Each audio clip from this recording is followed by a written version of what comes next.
Día noveno. La exhumación del cuerpo de Carlo Acutis. Muchos de los que conocían a Carlo debían esperar que un día fuera candidato a la beatificación y a la canonización. En la Iglesia Católica hay tres maneras de llegar a la gloria de los altares. Uno es la muerte como mártir, y el otro es lograr un grado heroico de virtud. Por grado heroico de virtud, la Iglesia entiende de que un candidato a la beatificación o a la canonización ha vivido las virtudes cristianas de la fe, la esperanza y la caridad en su vida de manera sobresaliente en las circunstancias que prevalecen en ese momento. Finalmente, la tercera posibilidad es el regalo de la vida.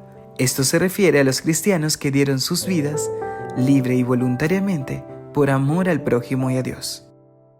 En otoño de 2018, se abrió la tumba de Carlo Acutis y se exhumó su cuerpo. Uno de los que asistió fue el padre Thomas Skriantz de la Baja Austria. Todavía recuerda muy bien aquel día.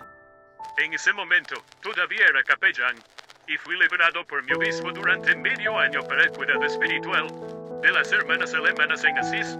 Como ya era un apasionado peregrino de Asís antes, esta delegación me ayudó mucho. A través de mis peregrinaciones, pero sobre todo a través de las hermanas, me enfrenté naturalmente al tema de Carlo Acutis y comencé a interesarme cada vez más en él. Por cierto, Carlo y yo cumplimos años el 3 de mayo. Durante mi estancia de 6 meses en Asís, tuve buenos contactos con el arzobispo de Asís, Domenico Sorrentino, que habla muy bien alemán y con quien he concelebrado a menudo.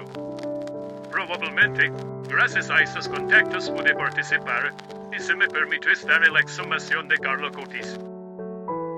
Recuerdo muy bien que era un día frío y con niebla. Como no se permitió que la exhumación se anunciara públicamente, sino que fue secreta, solo unas pocas personas vinieron al cementerio. Además de los padres, el arzobispo, el padre Mateo, algunos reporteros, un fotógrafo que se había ordenado y los trabajadores que iban a abrir la tumba estaban presentes. Si recuerdo bien, la alcaldesa de Asís, Estefanía Prorietti, también participó en la exhumación. Quería tomar fotos, pero el propio arzobispo me lo prohibió inmediatamente. La atmósfera era tranquila, pero aún así algo tensa. Nadie sabía realmente qué esperar cuando la tumba fuera abierta. Hubo poca charla. Los padres me causaron una impresión muy tranquila. La tumba de la familia estaba enladrillada y consistía en varias cámaras de entierro. Cuando se abrió la primera cámara funeraria, se podía ver la profundidad. La cámara funeraria estaba vacía.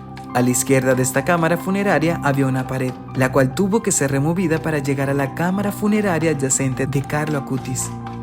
Ya después de quitar la primera piedra de esta pared, noté un olor distintivo de descomposición, que desapareció durante la exhumación. Cuando el ataúd apareció, la tensión aumentó. Estaba intacto. Fue levantado de la tumba y luego rápidamente cargado en un coche, con el que luego se lo llevaron.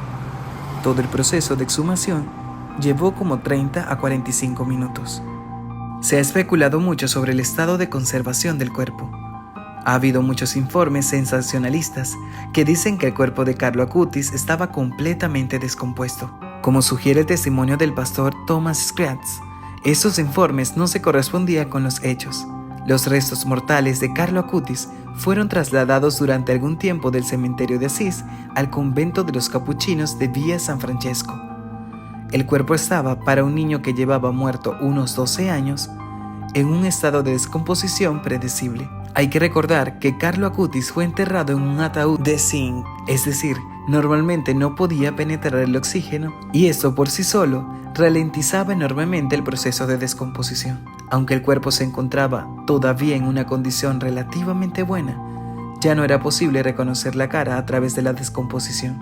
Sin embargo, durante la estancia en el convento de los capuchinos, el cuerpo fue tratado de tal manera que podía ser mostrado a los peregrinos en los días anteriores y posteriores a la beatificación. Sobre todo, el agua fue extraída del cuerpo para detener el proceso de descomposición.